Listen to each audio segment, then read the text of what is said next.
بسم الله الرحمن الرحيم به نستعين ونهتدي والصلاة والسلام على رسول الله صلى الله عليه وسلم أفضل الخلق والمرسلين آثاره نقتفي وبه نقتدي. Mesdames et messieurs, assalamu alaikum wa rahmatullahi wa barakatuh à toutes et à tous. Le thème de ce soir est tout simplement les techniques de négociation. On en parle beaucoup et je vais en fait citer ces techniques. Mais avant en fait de citer en fait ces techniques de négociation, j'aimerais tout d'abord en fait parler en fait de l'objectif de la négociation. C'est quoi? C'est d'aboutir en fait à un consensus et à la clôture de l'affaire, tout simplement. Donc ces techniques-là, ou plutôt en fait la négociation, elles se basent sur deux éléments.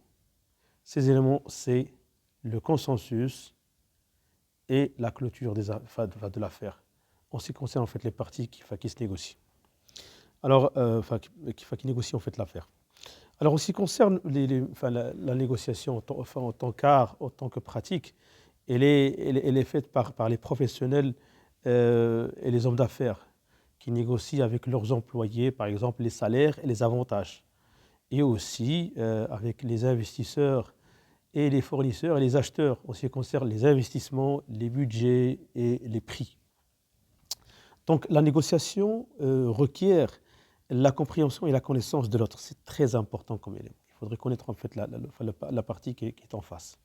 Comme ça, pour pouvoir arriver en fait à un deal, c'est-à-dire en fait aboutir à clôturer en fait l'affaire, tout simplement. Donc, et un grand négociateur, c'est quelqu'un qui obtient ce qu'il désire, mais tout en faisant bien sûr en fait des compromis avec l'autre, de façon à ce qu'il ne perde pas la foi en l'affaire, parce qu'il faudrait toujours y croire. Sinon, si vous n'y croyez pas, en fait, là, vous n'avez pas avancé. Donc, passons en fait aux techniques. Les techniques, en fait, je peux vous en citer en fait 16 techniques. Ces 16 techniques, elles sont comme suit. D'abord, la première technique, c'est la construction donc, d'un lien ou d'un rapport d'abord avec l'autre. C'est-à-dire en fait qu'on a beau à être chef d'entreprise ou par exemple homme d'affaires, mais en tant qu'être humain, on a toujours besoin en fait de travailler avec des gens qu'on connaît, des gens qu'on apprécie et surtout, on leur fait confiance. C'est très important, ces trois éléments. Donc, travailler avec quelqu'un que vous connaissez, que vous appréciez et à qui vous pourriez faire confiance. Ces trois éléments. Parce qu'en fait, la phase rapport, elle est très critique, car elle garantit en fait la confiance, la compréhension et la communication. C'est ces trois process qui sont très importants. Donc, la confiance, la compréhension et la communication de l'autre, avec l'autre, bien sûr. Deuxième technique, c'est offrir quelque chose de valeur pour l'autre.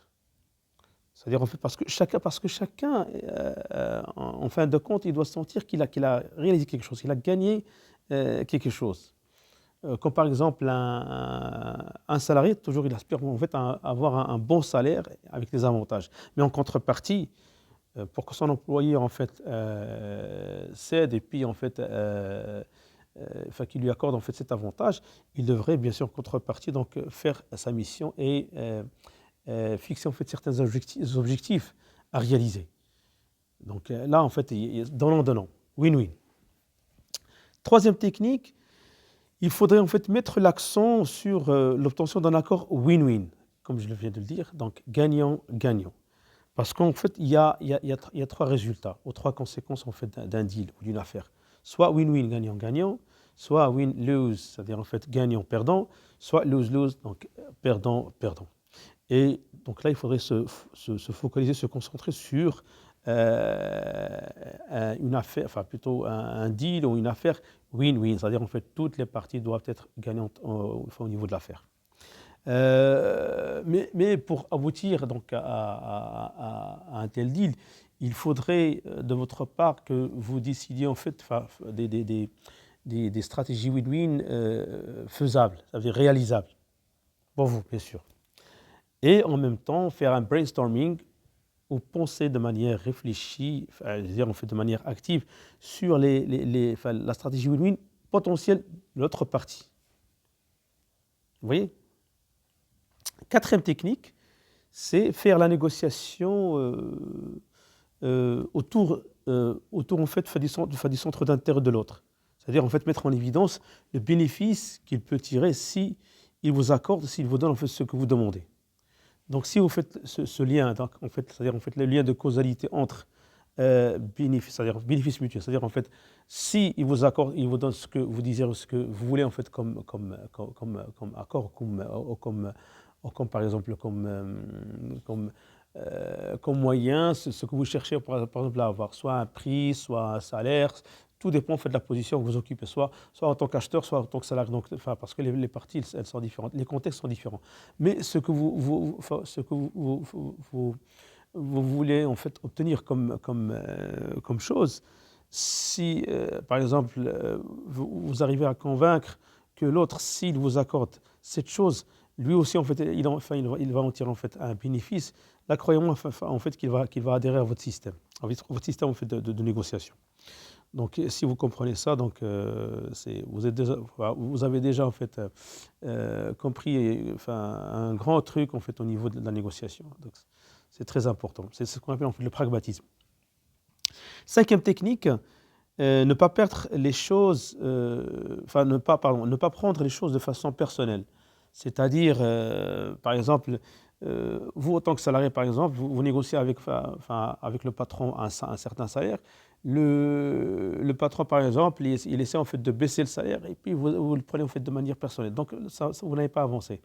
Dites-vous que ce salaire, il n'évalue pas votre personne, mais plutôt il évalue en fait le job auquel, par exemple, vous postulez. Donc, ne le prenez pas de manière personnelle.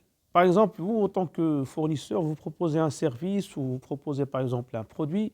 Alors, l'acheteur, en fait, il donne un prix qui est dérisoire, qui n'est pas à la hauteur. Et puis, vous prenez de manière négative. Vous dites, celui-là, il ne prend pas au sérieux. Non, non, non, c'est pas ça. C'est parce que lui, à ses yeux, par exemple, ce produit vaut telle ou telle valeur. Donc, c'est à vous, en fait, de montrer les avantages concurrentiels de votre produit, de façon à ce que vous le poussiez de manière indirecte pour qu'il prenne la décision d'élever le prix, c'est-à-dire, en fait, la fourchette.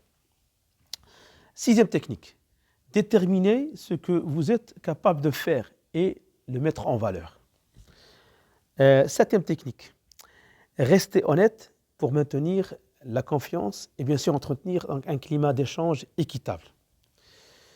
Huitième technique, ne jamais accepter une offre du premier coup comme ça. Non, toujours prenez votre temps.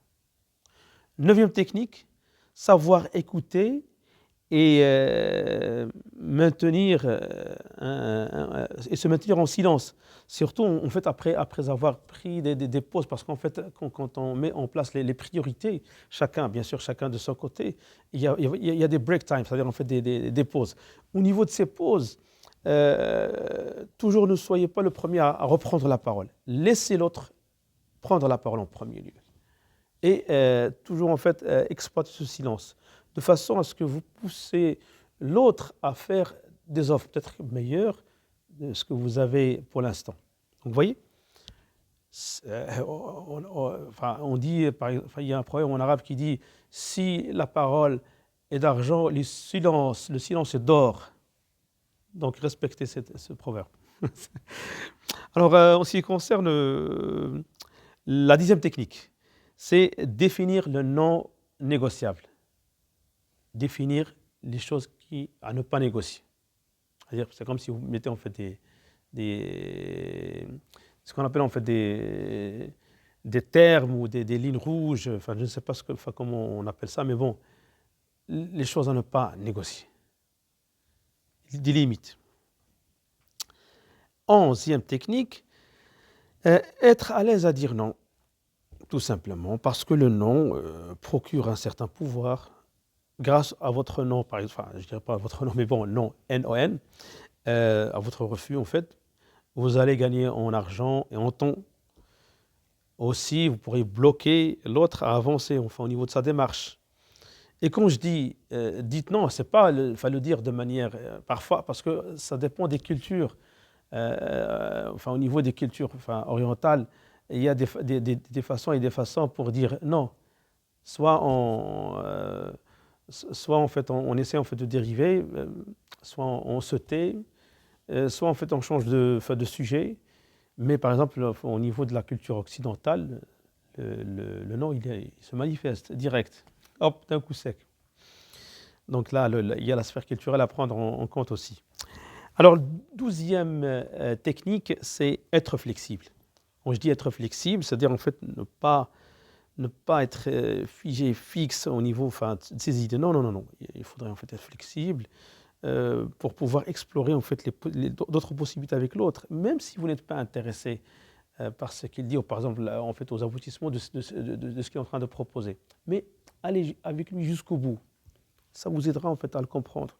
Peut-être ça vous donnera en fait d'autres idées en ce qui concerne, en fait, l'avancement en fait, de votre négociation. C'est une technique. Et puis vous gagnez en termes de temps pour mener une réflexion de manière en fait, simultanée, c'est-à-dire pour la prochaine étape, l'étape à suivre au niveau de la négociation. Alors, 13e technique, c'est être en veille et prendre en compte les émotions, les motivations, la culture et le langage corporel de l'autre. Si vous traitez par exemple avec des Chinois, la manière avec laquelle vous allez vous tenir, les Américains aussi, ça compte. Quelqu'un par exemple qui est frustré, quelqu'un par exemple qui manifeste un refus, quelqu'un par exemple qui n'arrête pas en fait de regarder par exemple sa montre, si l'on a bien sûr, parce que par exemple en fait les Allemands, si par exemple vous mettez face à un Allemand et vous n'avez pas de montre, lui déjà en fait il va pas vous prendre au sérieux. Il va dire celui-là en fait il gère pas bien son temps, donc je dois faire attention avec lui pour qu'il ne perde pas de temps avec vous. Donc déjà faites attention à qui vous avez affaire. Donc comme j'ai dit en fait la culture ça joue un rôle très important. Par exemple, si vous organisez en fait une réunion avec un Allemand ou un Américain, ça n'a rien à voir avec l'approche latine, c'est-à-dire en fait les Espagnols et les Français. L'approche anglo-saxonne elle est plus précise. Donc déjà on prépare à l'avance ce qu'on va, enfin le thème en fait de la réunion et on essaie en fait de trouver des solutions donc à l'avance comme ça parce que dès qu'on démarre en fait déjà on est en fait dans le bain alors que l'approche en fait au niveau méditerranéen elle est tout à fait différente. On vient pour parler et puis pour échanger et puis la solution ça viendra par la suite. Alors là, en fait, je ferme la parenthèse en ce qui concerne en fait la culture.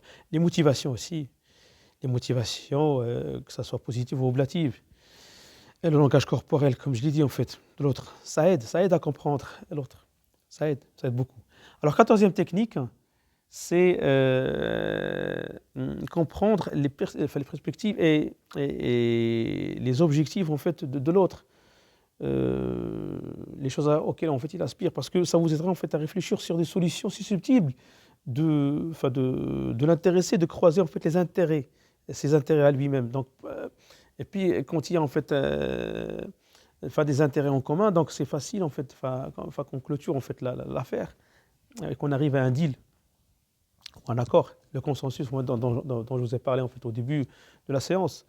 Alors, 15e technique, c'est poser des questions pertinentes et écouter de manière active. Parce que ça vous aidera en fait à connaître en fait l'autre et puis en fait à mettre des jalons au niveau de votre parcours. Premier jalon, deuxième jalon, troisième jalon. Tout dépend en fait des clauses du contrat auquel vous mettez et puis que vous êtes en train en fait de ficeler avec votre partenaire. Donc, les questions, ça sert à connaître l'autre. Et ses réponses, bien sûr. Mais les réponses devraient être notées et, puis et les écouter de manière active. C'est-à-dire, en fait, les impressions qu'il vous donne, s'il refuse, s'il accepte, s'il en fait, il est prêt en fait, à revoir sa stratégie. Vous voyez, en fait, je ne sais pas si on pourrait revoir un modèle la prochaine fois, mais bon, on verra. Un modèle de négociation, par exemple. Je ne vous promets rien, mais bon, je vais essayer en fait de voir. Alors, j'ai dit en fait, en ce qui concerne la 15e technique, c'est poser des questions pertinentes et écouter de manière active. Alors, la 16e technique est très importante et je vais clôturer bien sûr avec, c'est analyser, préparer ce qu'on appelle le BATNA. C'est quoi le BATNA? En anglais, c'est The Best Alternatives to a Negotiated Agreement, c'est-à-dire préparer à l'avance les meilleures alternatives d'un contrat ou d'une affaire négociée. Je peux vous donner par exemple un exemple en ce qui concerne la stratégie du supply chain. Par exemple, quelqu'un qui a envie en fait une entreprise par exemple a envie en fait d'importer une matière première ou un produit fini, comme par exemple ce stylo que vous voyez. Alors, on va en fait désigner en fait plusieurs fournisseurs et voir en fait leurs offres, ce qu'ils offrent en termes de prix. Donc déjà avoir une idée en fait sur le prix. Et puis le prix, bien sûr, devrait être étudié de manière structurelle, c'est-à-dire de quel prix parle-t-on? Est-ce que ce prix, et ça nous conduit en fait, ça nous met en fait à un autre thème qu'on va aborder au niveau de la négociation. Bien sûr, on fait la structure du prix, surtout à l'international, parce que un fournisseur, il pourrait vous proposer plusieurs prix. Est-ce que vous voulez un prix FOB, free on board, c'est-à-dire en fait franco-bord, c'est-à-dire en fait au navire, free alongside the ship, c'est-à-dire en fait sur le quai, ex-work, c'est-à-dire en fait départ usine, franco-bord ou franco-arrivé, c'est-à-dire en fait free alongside, c'est-à-dire en fait est-ce que en fait vous allez négocier par exemple le fret aussi avec les frais de congestion, c'est-à-dire en fait l'arrimage, en fait quand on prend le conteneur et puis on le dépose sur le quai, en fait il y a plusieurs données à prendre en compte. Mais ça d'un côté. Donc je ferme la parenthèse et puis je reviens en fait aux offres et aux alternatives. Là par exemple vous allez en fait c'est comme une espèce d'enquête en fait avec plusieurs fournisseurs. Vous allez demander en fait les meilleures cotations, les meilleures offres de prix. Moi je prépare tout le temps FOB, free on board. Franco-bord, c'est-à-dire en fait sur le navire, enfin au bord du navire, au port par exemple, au port de provenance. Le port arrivé, non, je préfère pas, parce qu'en fait là, je dois encore renégocier en fait la cotation du fret maritime par exemple, parce que ça se peut qu'il y ait des chevauchements entre les deux prix. C'est-à-dire en fait ce qu'on enlève là, on va le rajouter de l'autre côté. Bref. La négociation, c'est pour ça que je vous ai dit, en fait, il faudrait avoir une idée sur la structure de prix. Alors, vous allez par exemple avoir 3 ou 4 propositions. Par exemple, le stylo, par exemple, il a été proposé à un certain prix, par exemple, disons de 10 cents. Deuxième fournisseur, par exemple, 11 cents. L'autre, par exemple, 13 cents. Et puis, on a un autre qui propose 5 cents. Donc là, on va se poser plusieurs questions. Est-ce que ceux qui ont proposé par exemple 10, 11 ou 12 cents, ce sont de vrais fournisseurs ou juste en fait des traders? Ou par exemple ce prix-là qui a été proposé, est-ce que c'est un prix, comme je l'ai dit en fait, c'est un prix ex-work, pardon, c'est un prix en fait arrivé par exemple arrivé par exemple Casablanca Port ou Franco-Bord, par exemple port chinois par exemple Shanghai, ou il s'agit tout simplement par exemple de quelqu'un, par exemple, qui est intermédiaire négociant. C'est-à-dire que ce n'est pas lui le fabricant du stylo. Les 5 cents encore qui ont été proposés par l'autre fournisseur, est-ce qu'il s'agit en fait d'un escroc? Par exemple, il va tricher au niveau de la fiche technique du stylo. Soit il va contenir moins d'encre, par exemple, ou le plastique qui va, en termes d'emballage, en fait, il n'est pas assez solide, robuste. Il y a quelque chose au niveau de la bila, des trucs comme ça. Et ce sont des choses à prendre en compte. Donc c'est pour ça qu'il faudrait toujours préparer les scénarios, les meilleures alternatives d'un contrat négocié comme ça pour pouvoir faire le tour en ce qui concerne toutes les clauses, Là, j'ai donné en fait, juste en fait, cet exemple qui me vient à l'esprit comme ça pour vous montrer les choses. Mais on pourrait toujours, en fait, par exemple, avoir négocié par exemple, certains contrats, mais même si, par exemple, moi je le fais par exemple avec mes clients, enfin, au niveau de la supply chain.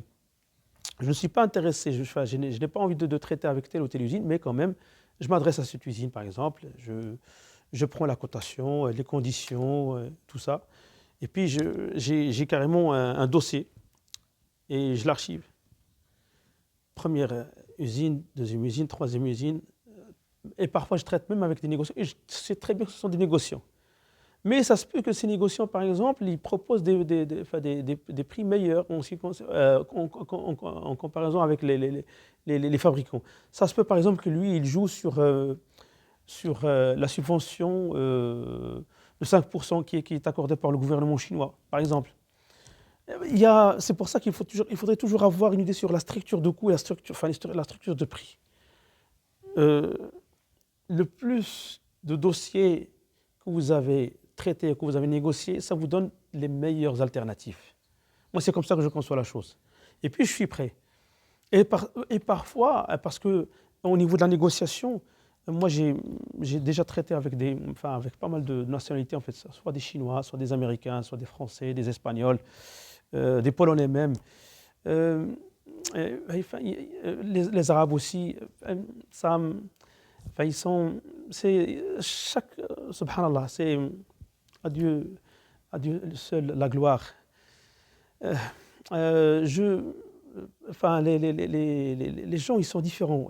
Chacun a sa culture, chacun a sa religion, et même la manière avec laquelle il réfléchit, il peut refuser de manière indirecte ou indirecte. Et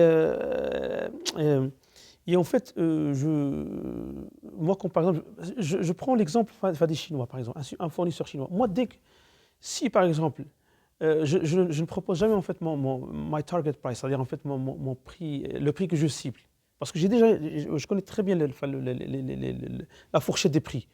Je le laisse lui-même. Lui-même, en fait, il va déterminer en fait sa meilleure offre, son dernier prix. Et si je vois par exemple que son prix sort de la fourchette, soit c'est un escroc, soit c'est quelqu'un, par exemple, il sait très bien qu'il n'a pas affaire à quelqu'un de professionnel. Donc il se dit, celui-là, il va se faire avoir quelque part. Donc il vaut mieux enfin que il vaut mieux en fait que c'est comme si quelqu'un qui fait c'est comme, il se dit, tiens, il va se faire avoir quelque part. Donc moi je préfère en fait l'arnaquer moi-même. C'est comme ça qu'il réfléchit. Je dis pas tous. Mais j'ai déjà eu affaire à ce genre de choses. Une fois, en fait, je faisais en fait une inspection de qualité en ce qui concerne, un certain produit, et puis on parlait en fait du poids mètre carré d'un certain tissu.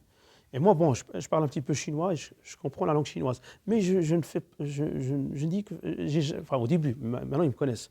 Au début, en fait, c'est-à-dire en fait en 2005-2006, je suis rentré en fait avec un inspecteur de qualité. En fait, moi, en tant que, mais je leur dis, je suis juste un ami, tout simplement. Mais je parlais seulement en anglais. Alors l'autre, en fait, il s'amusait en fait à leur parler, tac, tac. Ils ont déjà préparé les échantillons. Et puis moi, je lui dis, mec, en fait, il vaut mieux en fait qu'on rentre en fait au niveau du dépôt. Ils ont présenté en fait, le tissu, en fait, l'échantillon. Et moi, j'avais en fait un cutter et je l'ai donné en fait à mon ami. Je lui ai dit, prends, mais tu prends d'un autre côté. Lui, c'est un expert. Et il a pris un petit bout de tissu comme ça, tac. Il a vu qu'il y a quelque chose qui marche pas. Et j'ai demandé à mon partenaire en fait de lui poser la question en anglais. Je lui dis, pose-lui la question, combien le poids par mètre carré. Alors l'autre, parce que comme je l'ai dit en fait, lui c'est juste un négociant. Donc lui, il nous a pas dit il nous a dit en fait que c'est son usine. Alors le chinois, le fabricant, il est honnête. Parce que quand je l'entends parler en chinois, l'autre il me dit Tijan, c'est-à-dire en fait quel poids. L'autre par exemple, on a convenu en fait d'avoir un poids de 166 grammes le mètre carré. Et l'autre lui dit non, c'est 128. Et l'autre, quand il a traduit en fait du chinois en anglais, il a dit 166. Et là, j'ai rien dit en fait. Et l'autre il me dit qu'est-ce qu'on va faire? Je lui dis on attend, on va y réfléchir. Et dès que je suis sorti, je lui dis, j'ai dit mon partenaire, ceux-là, ce sont des arnaqueurs, tout simplement. Et ils ont ressenti, enfin, il a ressenti ça, le Chinois. C'est-à-dire, je parle du négociant, je ne parle pas du fabricant. Enfin, ce sont des choses en fait qui sont très utiles au niveau de la négociation. Il ne faudrait pas dévoiler son jeu du premier coup. Allez petit à petit. Et même si vous ressentez que l'autre, il vous prend pour un zouave, si vous me permettez l'expression, laissez-le. Mais on verra qui va rire en dernier.